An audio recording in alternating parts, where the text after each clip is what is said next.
सोचो, एक पॉलिटिकल परिवार जिसका नाम सिर्फ राज्य तक सीमित नहीं बल्कि देश की सत्ता के सबसे ऊंचे पद तक पहुंच चुका हो, और फिर अचानक हजारों अलेजिड वीडियोस एक एमपी के नाम से जुड़ जाते हैं।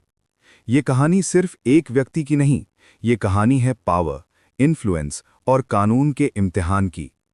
इस मामले का सेंटर है कर्नाटका के हसन से एमपी प्रज्वल रेवन्ना।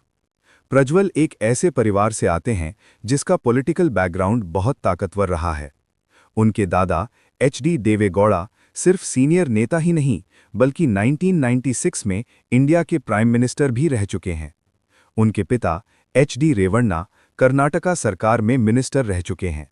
यानी ये परिवार दशकों से राज्य और राष्ट्रीय राजनीति में गहरा असर रखता आया है। 2024 में मीडिया रिपोर्ट्स के मुताबिक पेन ड्राइव्स और डिजिटल डिवाइसेस के जरिए 2000 से ज्यादा अलेज्ड ऑब्सीन वीडियोस और क्लिप्स सामने आए।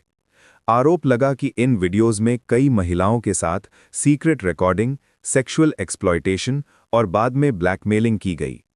इस खुलासे के बाद पूरे कर्नाटक और देश भर में भारी गुस्सा और सवाल खड़े हो गए।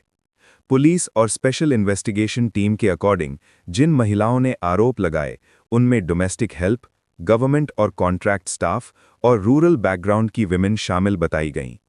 कई विक्टिम्स ने अपने बयान में कहा कि उन्हें वीडियोस वायरल करने की धमकी दी गई ताकि वो चुप रहें और किसी को सच ना बता पाएं। मामला गंभीर होता देख कर्नाटक स्टेट गवर्नमेंट ने तुरंत एक्शन लिया। एक स्पेशल इन्वेस्टिगेशन टीम यानी एसआईटी का गठन किया गया। इसके बाद मल्टीपल एफआईआर्स दर्ज हुईं, जिनमें सेक्सुअल असॉल्ट, क्रिमिनल इंटिमिडेशन और आईटी एक्ट जैसे आरोप शामिल बताए गए।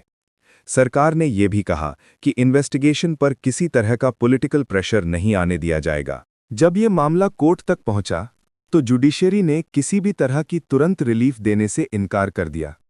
कोर्ट ने स्पष्ट कहा कि इन्वेस्टिगेशन को बिना रुकावट और बिना दबाव के आगे बढ़ने दिया जाए। एसआईटी को फ्री हैंड दिया गया और विक्टिम्स की पहचान को पूरी तरह सुरक्षित रखने पर जोर दिया गया। इसी दौरान जब एलिगेशंस पब्लिक हो चुके थे और पुलिस उनसे पूछताछ की तैयारी कर रही थी, रिपोर्ट्स के मुताबिक प्रज्वल रेवन्ना इंडिया छोड़कर बाहर निकल गए।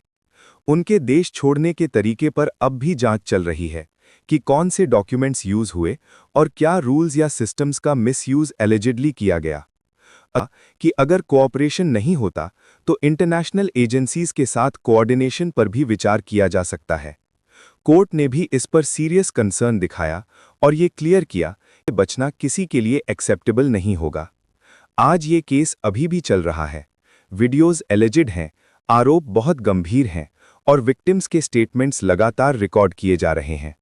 और अंत में सवाल सिर्फ इतना नहीं कि आरोप क्या हैं, असल सवाल ये है, क्या कानून सबके लिए बराबर है या फिर ताकत और परिवार का असर कुछ लोगों को सिस्टम से आगे निकल जाने देता है।